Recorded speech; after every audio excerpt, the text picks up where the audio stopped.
que eu tenho tempo para te dar boa noite. Boa noite, gente. Uns 10 minutos ainda não tem tempo nem para dar boa noite. Pelo menos não eu, né? Sejam todos muito bem-vindos, tá? Quem eu ainda não pude cumprimentar, quero dizer a você que está visitando a gente aqui, que você é bem-vindo, e a gente quer também compartilhar a palavra com você. A gente deseja que esse tempo seja um tempo onde a gente possa ser encorajado a renovar a nossa comunhão no Senhor. A gente vai chegando, né, ao fim de mais um ano. É tempo da gente ir sim avaliando, examinando questões do nosso coração, coisas que nos tomaram durante o ano inteiro, talvez coisas que não eram para ter tomado tanto tempo, talvez coisas que a gente decidiu no ano passado que iria fazer melhor, assim, assado, e a gente não chegou, ou que você chegou e talvez você queria que tivesse sido de outra forma e não ter desejado daquele jeito que foi, enfim. São diversas as questões que passam no nosso coração nesse tempo. Mas quantas vezes no ano você parou para examinar a sua própria vida com o mesmo sentimento que toma a gente nesse fim, quando a gente vai chegando no fim de ano? Esses sentimentos, esses desejos de andar mais para frente, de melhorar, sabe? Aqueles compromissos que a gente até começa a fazer de, rapaz, eu ano que vem vou fazer assim, eu vou ser uma pessoa mais fitness. Tem gente que começou a me procurar lá no TMF, dizendo, se eu quero ano que vem eu vou começar com você. Já tem gente se programando. Tem treinamento funcional. Mas será que é possível?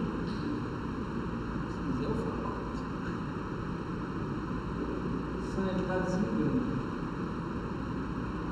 Só.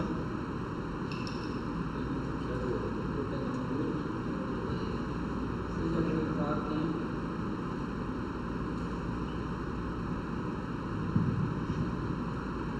Pronto.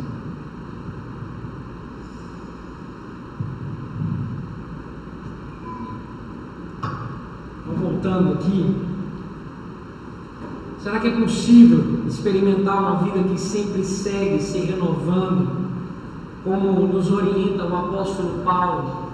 Será que a gente consegue viver dessa maneira? Muitas vezes a gente deseja nessas melhorias, nessas buscas infindáveis. Será que tem como a gente viver, como ele diz na carta aos Romanos, andemos nós em novidade de vida? Será que isso é possível? Será que esse desejo de melhoria que sentimos necessidade, será que ele pode realmente satisfazer a nossa vida cristã? E a gente pode observar a palavra de Deus e lembrar que nós podemos desfrutar dos benefícios da aliança graciosa que Deus fez em Cristo Jesus com os seus filhos. O desenvolvimento da comunhão com Deus e com os outros irmãos tem um papel fundamental na construção da nova realidade de vida do cristão. Então talvez você esteja chegando aqui pela primeira vez e ouvindo talvez o Evangelho pela primeira vez, ou então você seja alguém que já ouve do Evangelho há tantos anos, mas nós todos precisamos renovar constantemente a nossa vida com Deus, a nossa comunhão com Deus, a nossa comunhão com os outros. Então, o que é que pode estar atrapalhando ou até combatendo a relação cristã que temos com Deus e com os outros?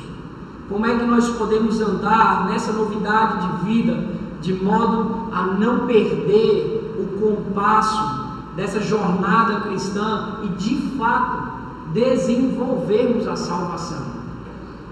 Eu queria ler com você esse texto de Filipenses 2, do versículo 1 ao 13, e trabalhar alguns trechos de modo mais analisando melhor e pensando melhor, e depois orar com você e a gente poder meditar na palavra do Senhor. E assim diz o texto: se há, pois, alguma exortação em Cristo, alguma consolação de amor, alguma comunhão do Espírito, se há entranhados afetos e misericórdias, completai a minha alegria. De modo que penseis a mesma coisa, tenhais o mesmo amor, sejais unidos de alma, tendo o mesmo sentimento. Nada façais por partidarismo ou vanglória, mas por humildade, considerando cada um os outros superiores a si mesmos. Não tenha cada um em vista o que é propriamente seu, senão também cada qual o que é dos outros. Tende em vós o mesmo sentimento que houve também em Cristo Jesus. Pois ele, subsistindo em forma de Deus, não julgou como usurpação o ser igual a Deus. Antes a si mesmo se esvaziou, assumindo a forma de servo, tornando-se em semelhança de homens e reconhecido em figura humana, a si mesmo se humilhou, tornando-se obediente até a morte e morte de cruz. Pelo que também Deus o exaltou sobremaneira e lhe deu o nome que está acima de todo nome, para que ao nome de Jesus se dobre todo o joelho, nos céus e na terra e debaixo da terra, e toda língua confesse que Jesus Cristo é Senhor, para a glória de Deus Pai. Assim, pois, amados meus, como sempre obedecestes, não só na minha presença, porém, muito mais agora, na minha ausência, desenvolvei a vossa salvação com temor e tremor, porque Deus é quem efetua em vós, tanto querer como realizar, segundo a sua boa vontade. Vamos orar? Feche seus olhos.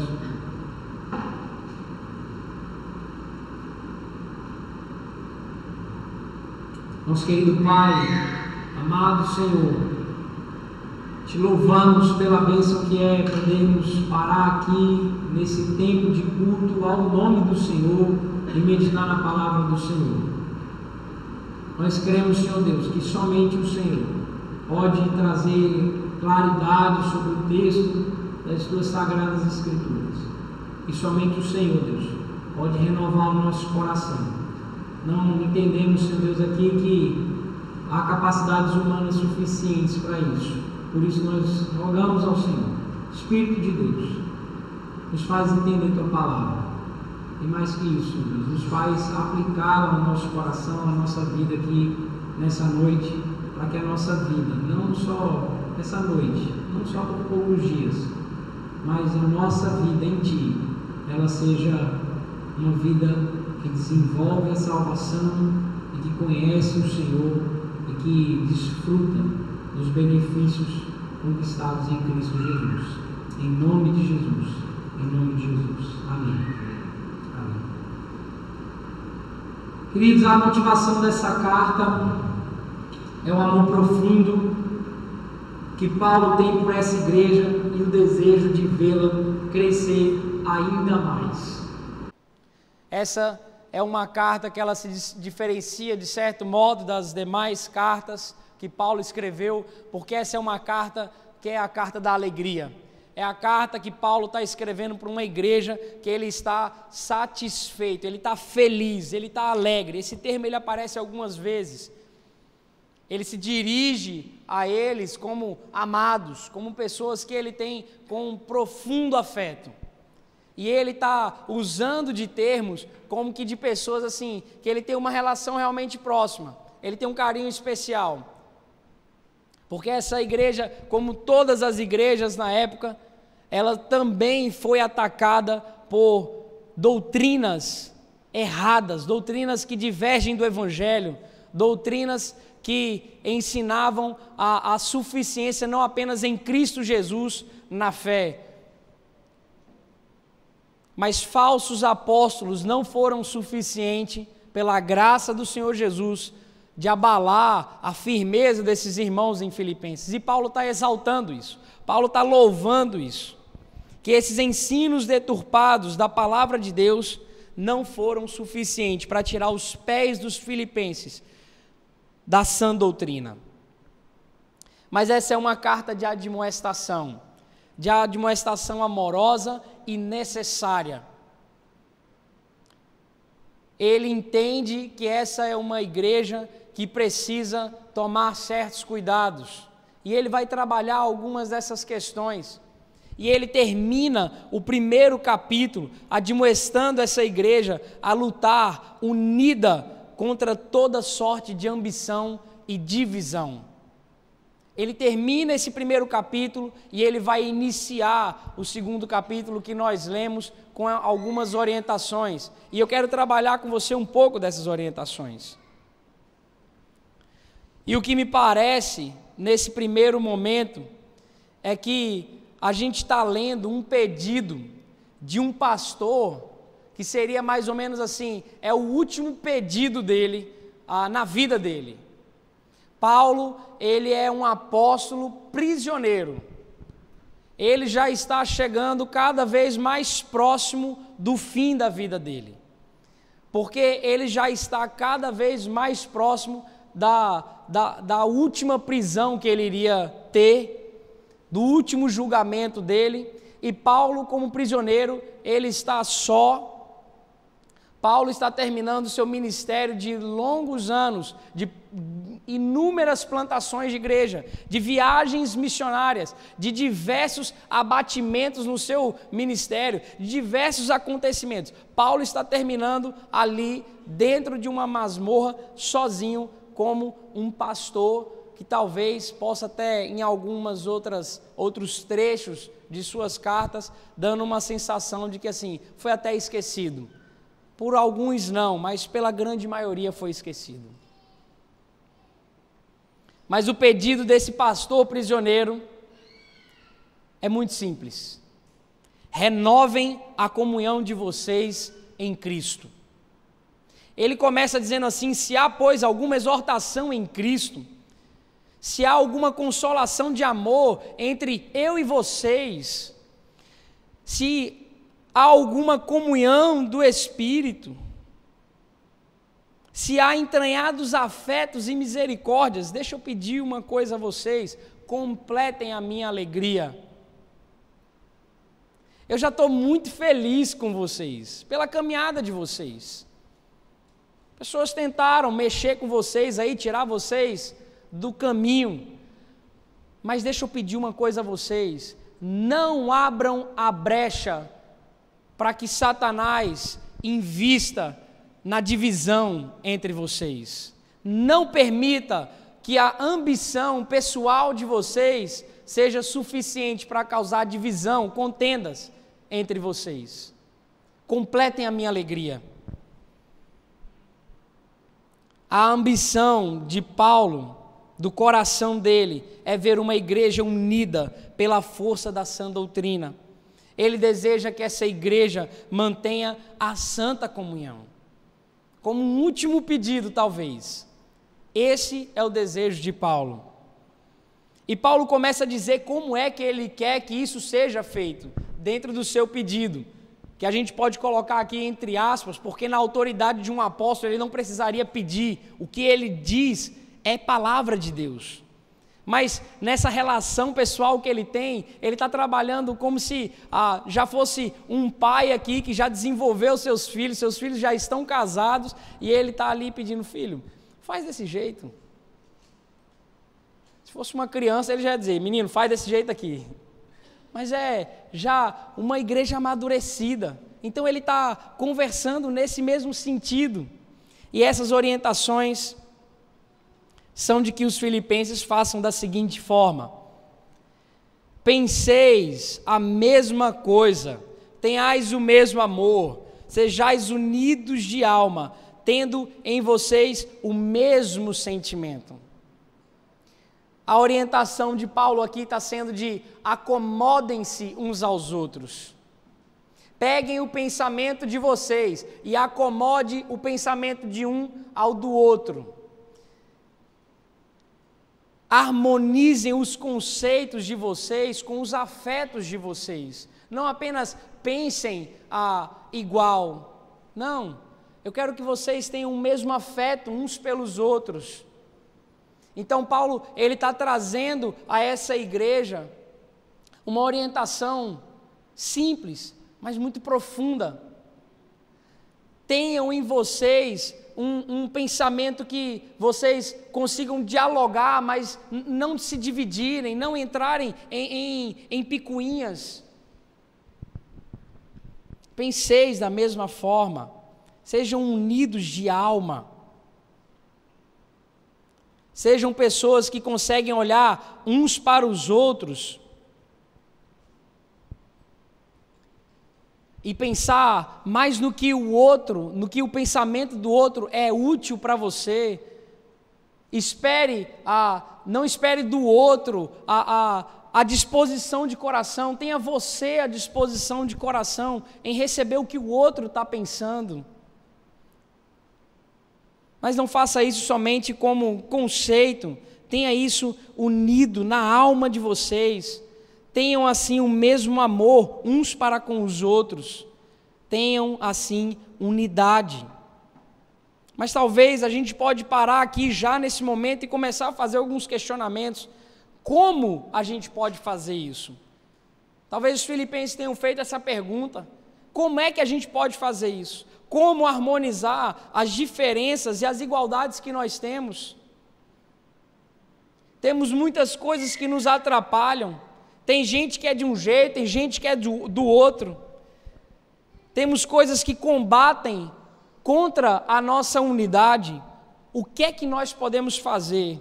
E Paulo ele diz logo em seguida: nada façais por partidarismo ou vanglória, mas por humildade, considerando cada um os outros superiores a si mesmo. Paulo ele aponta o que eles podem fazer, primeiro levando eles a pensarem exatamente a situação da alma deles. Porque se eu e você formos analisar a nossa alma, a gente vai olhar assim: rapaz, não contender não é um negócio muito fácil para mim não. Não olhar para o outro com vanglória não é um negócio muito fácil para mim não.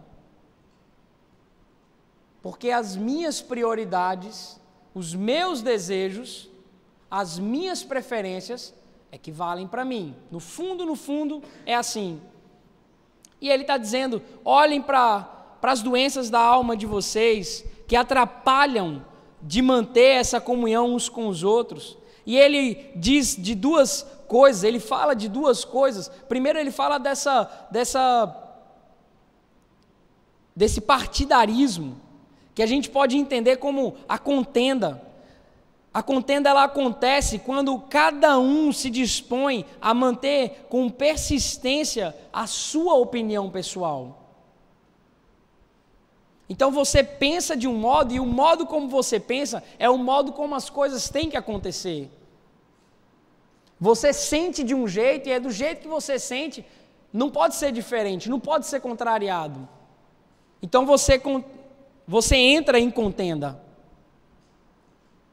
A vanglória, que é o outro termo que ele usa, que a gente poderia entender como em outras versões, talvez na sua versão seja assim, a vaidade, é um movimento mental no qual cada um se deleita em suas invenções pessoais, ou seja, é uma idolatria de si mesmo. Essas coisas, Paulo está dizendo, essas coisas atrapalham vocês de terem um só pensamento, essas coisas atrapalham vocês de ter um único amor, de serem unidos de alma. Mas Paulo ele diz também que o remédio para isso: façam essas coisas, pensem do mesmo modo, sintam o mesmo amor, façam isso por humildade, considerando cada um os outros superiores a si mesmo. E talvez você pare aqui e pense: rapaz, o negócio já era grande, e agora ele está falando de coisas ainda mais fundas, considerar o outro superior a mim mesmo. Então ele começa a pontuar para nós o que é essa humildade, o que essa humildade quer dizer. Ele diz: não tenha cada um em vista o que é propriamente seu, senão também cada qual o que é dos outros.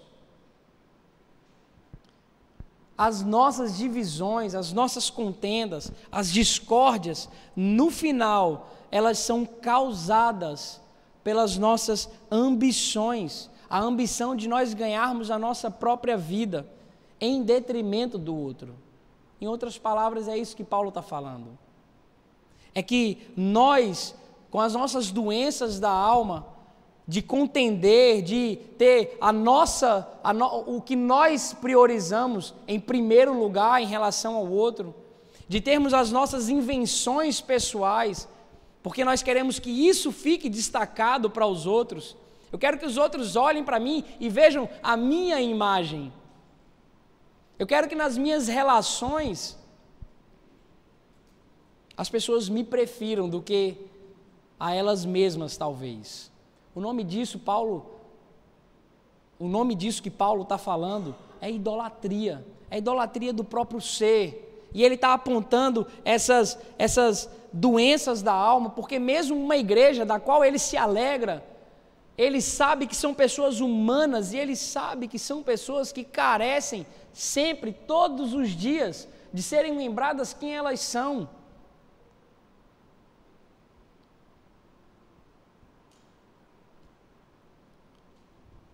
E as nossas ambições, elas nos levam ao risco de manter as divisões e as contendas algo constante e talvez até mesmo normal nas nossas relações. Porque eu me vejo em primeiro lugar em relação ao outro. O tratamento orientado pelo apóstolo Paulo é que eu e você precisamos nos renunciar de nossos próprios direitos. É aquilo que eu acho que tem que ser como deve ser, porque é o que eu acho. É a renúncia de dar preferência a nós mesmos, mas estimar menos a nós mesmos e estimar mais aos outros. Ter uma estima menor a nosso próprio respeito e ter uma estima maior pelos outros. Talvez você esteja percebendo o quão elevado é o padrão da vida cristã, a vida que é conquistada por Cristo Jesus, para que nós desfrutemos na comunhão entre os irmãos. Isso é elevado demais. E talvez o seu sentimento seja porque você esteja olhando mais para as coisas que faltam em você do que as coisas que você e eu ganhamos em Cristo Jesus. E por isso nós não conseguimos manter a comunhão com os santos. Por isso nós percebemos a nossa caminhada fraquejar. Por isso nós percebemos que as nossas ações em relação ao outro é muito mais corrompida pelos meus próprios desejos e preferências. Por isso eu contendo. Por isso eu me relaciono vaidosamente com os outros. Mas deixa eu lembrar a você uma coisa que Paulo vai nos lembrar. Jesus, ele não morreu para que nós morrêssemos a sua morte. Mas Jesus morreu para que nós vivêssemos a sua vida. E aí eu queria pensar dentro desse texto com você, a comunhão dos santos é um benefício adquirido em Cristo Jesus. Paulo sabe que aquelas pessoas não têm capacidades em si mesmas de manter uma relação de união. Elas não têm a capacidade de manter um mesmo pensamento, se acomodarem umas às outras, terem um mesmo sentimento, assim como nós não temos. Paulo sabe disso. Então a primeira coisa que ele faz logo em seguida é: olhem para Jesus. E no texto ele diz assim: tende em vós o mesmo sentimento que houve também em Cristo Jesus. Paulo, ele não está contando com as nossas capacidades humanas de nos mantermos numa igreja bonita, organizada, que se ama e que tem uma unidade e que pode fazer coisas lindas na cidade, pode abençoar a vida de pessoas pelo amor que nós temos uns pelos outros. Ele nos chama a nos apegarmos com mais firmeza à obra de Cristo, às alianças de Deus, firmada com seus filhos. Observe, quando ele começa a descrever esse tende em vós, o mesmo sentimento que houve em Cristo, ele vai exaltar a obra redentora de Jesus. Ele vai dizer, pois Jesus, subsistindo em forma de Deus, não julgou como usurpação o ser igual a Deus. Observem, Jesus, aquele que vocês amam, que vocês seguem, que vocês são discípulos, ele não usurpou o ser igual a Deus, antes ele mesmo se esvaziou e ele assumiu a forma de servo. Ele tornou-se em semelhança de homens, ele deixou sua glória e, reconhecido em figura humana, a si mesmo se humilhou, tornando-se obediente até a morte e morte de cruz. Pelo que também Deus o exaltou sobremaneira e lhe deu o nome que está acima de todo nome. Observe, Paulo, ele está sendo muito claro. Eu quero que vocês vivam essa comunhão pela força e pelo poder que há em Cristo Jesus de se fazer isso. Não tentem começar pelo Evangelho, como ele diz em Gálatas, e depois se desviar voltando para as obras da carne.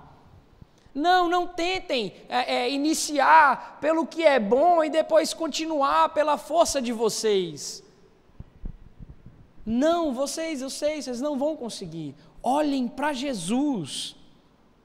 Deus é quem realizou a obra em Cristo para nos levar a uma confissão e a uma submissão ao santo nome de Jesus. Lembre, querido, no dia que você confessou o nome de Jesus, não foi porque você quis. Não foi porque bateu uma vontade em você dizer assim, rapaz, hoje eu vou começar a seguir Jesus. Não foi. Porque não é igual aquela vontade de tomar ali um sorvete. Não, porque isso só quem pode fazer e realizar é Deus. E ele diz que Deus o exaltou sobremaneira e lhe deu um nome a Jesus, para que esse homem pudesse dar glória a Deus, onde muitos iriam confessar o seu nome. E Paulo diz que quando nós seguimos nessa direção de nos submetermos a Jesus, de confessarmos o nome de Jesus e de nos apoiarmos na força de Jesus, ele está dizendo que isso é desenvolver a salvação. Observe o que ele fala um pouco mais à frente: desenvolvei a vossa salvação com temor e tremor, porque Deus é quem efetua em vós tanto querer como realizar, segundo a sua boa vontade. Querido, nós cremos que houve um pacto feito por Deus e seu Filho antes da criação do mundo. Esse é o pacto redentivo. Antes de eu e você sentirmos qualquer desejo de seguir o caminho de Jesus, Jesus já tinha feito a obra dele. Ele já tinha definido que ele iria pagar todo o preço. Ele já tinha definido que ele iria se esvaziar, que ele ia descer do sublime trono dele, iria se tornar homem e iria salvar pessoas indignas, que não conseguem manter uma relação de unidade, mas só conseguem fazer divisões, só conseguem contender, só conseguem ter relações de vaidade. Desenvolver a salvação é o mesmo que dizer: eu aceito cada vez mais o que Cristo fez por mim e em mim.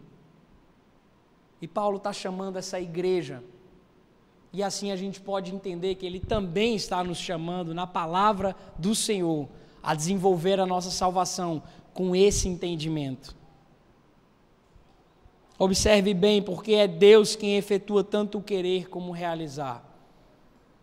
E é muito interessante Paulo chegar próximo do fim desse texto que ele está escrevendo aos Filipenses, trazendo com tão claras letras de que é Deus quem efetua em vocês isso. Somente Deus pode fortalecer e fazer com que vocês sejam pessoas que têm comunhão com Deus e uns com os outros.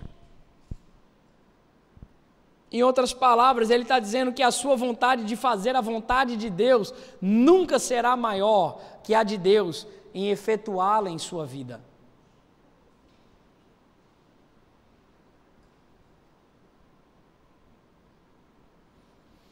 E o mesmo Deus que santificou Paulo, as ambições de Paulo, numa prisão, de fazer com que o último desejo dele talvez seja de que a igreja permaneça unida, e não que ele seja liberto, não que ele seja solto e possa agora viver a aposentadoria da vida dele. O mesmo Deus que fez essa obra no coração de Paulo, de tornar ele um homem ambicioso pelo reino dos céus, é quem realiza a transformação no nosso interior. Então eu queria pensar com você duas coisas, para que eu e você pudéssemos renovar a nossa comunhão. A primeira é que eu e você podemos renovar a nossa alegria na comunhão com Deus em Cristo. Renove sua alegria na comunhão com Deus em Cristo. Eu e você dependemos da nossa relação com Deus, de Deus nos levando ao desfrute da sua própria presença, Deus nos levando a desfrutar dele mesmo, para que nós possamos viver a renovação na nossa comunhão uns com os outros. E para isso Deus nos deu meios de graça particulares, mas também meios de graças públicos. Ele nos deu a leitura da palavra, a oração e a meditação como meios de graça, onde eu e você, todos os dias, podemos desenvolver a nossa salvação. Onde nós podemos aprofundar a nossa relação com Ele, onde nós podemos ouvir a sua voz, onde nós podemos, pela palavra, louvar o nome dEle, no nosso particular, no nosso dia a dia. Ele nos deu esse meio de graça para que a nossa alegria na comunhão com Ele em Cristo seja renovado dia a dia. Mas Ele também nos deu meios de graças públicos, Ele nos deu a adoração, Ele nos deu os sacramentos, Ele nos deu a comunhão entre os santos e Ele nos deu a oração coletiva para que nós possamos ser renovados na comunhão e nessa alegria.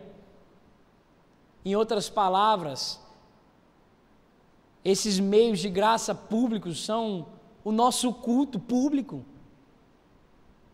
Ele nos deu os sacramentos para que nós pudéssemos, como igreja, como corpo, lembrar o nosso coração com frequência de que Ele veio até nós, Ele veio se entregar a nós, e por isso nós podemos nos dar uns aos outros. Por isso nós podemos ter os mesmos sentimentos que houve em Cristo, porque Ele veio fazer essa obra em nossa vida. Ele nos deu meios para que nós possamos desfrutar da sua presença aqui na terra, enquanto Ele não volta, até o dia da sua volta. Mas uma segunda coisa, e aqui eu quero finalizar, tendo a sua alegria na comunhão com Deus renovada, você pode renovar a sua estima maior pelos outros. Isso é algo que eu e você não podemos fazer de nós mesmos. Como Ele diz aos seus discípulos, esse fruto vocês não podem ter de si mesmos. Vocês têm que estar enxertados. E talvez você aqui nesse momento esteja se percebendo como alguém que realmente precisa ter um encontro com esse Deus que transforma o seu interior e transforma as suas relações. Talvez seja a primeira vez para você pensar nessa forma. Eu preciso de Jesus para, de fato, ter paz com os outros. Para, de fato, ter uma relação de amor, de afeto, de modo que eu possa sim me submeter ao outro voluntariamente. Sim, eu preciso de Deus para que a minha estima pelos outros seja maior do que de mim mesmo. Eu preciso de Deus para não ser o meu próprio escravo e fazer somente aquilo que eu desejo, o que eu quero. Sim, eu preciso de Cristo. Talvez você seja alguém que apenas precise hoje renovar a sua caminhada com Jesus, no sentido de que a palavra, o Evangelho de Deus, nos chama a olhar para Jesus e lembrar que você só pode ter uma estima pelo outro maior do que a si mesmo, se você estiver caminhando com Cristo pelos próprios meios que Ele te deu a fazer isso.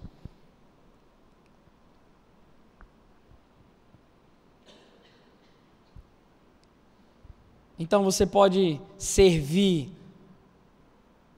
como sugestão nas necessidades triviais dos outros. Somos acostumados a querer servir os outros somente em situações muito emergentes. Somos acostumados a socorrer apenas quando nós temos questões mais sérias. Mas para que a nossa estima pelo outro seja maior do que a nós mesmos, nós precisamos servir mais. É ter o mesmo sentimento que houve em Cristo. E para isso, nós precisamos fazer nas questões mais triviais da vida. Abrir mão das nossas ambições pessoais, de modo que nós possamos abraçar mais os outros, abraçar mais as necessidades triviais dos outros.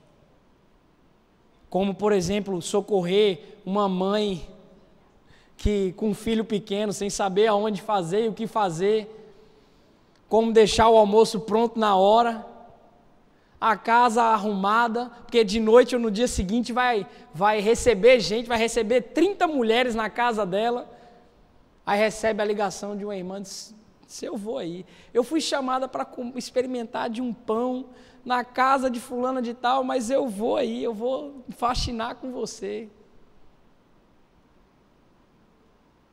Porque o serviço, ele abençoa o nosso próprio coração. Ele transforma a nossa mente, ele exercita a nós mesmos, para nós amarmos mais a Deus e aos outros. E o Espírito, ele fala ao nosso coração sobre isso. Então renove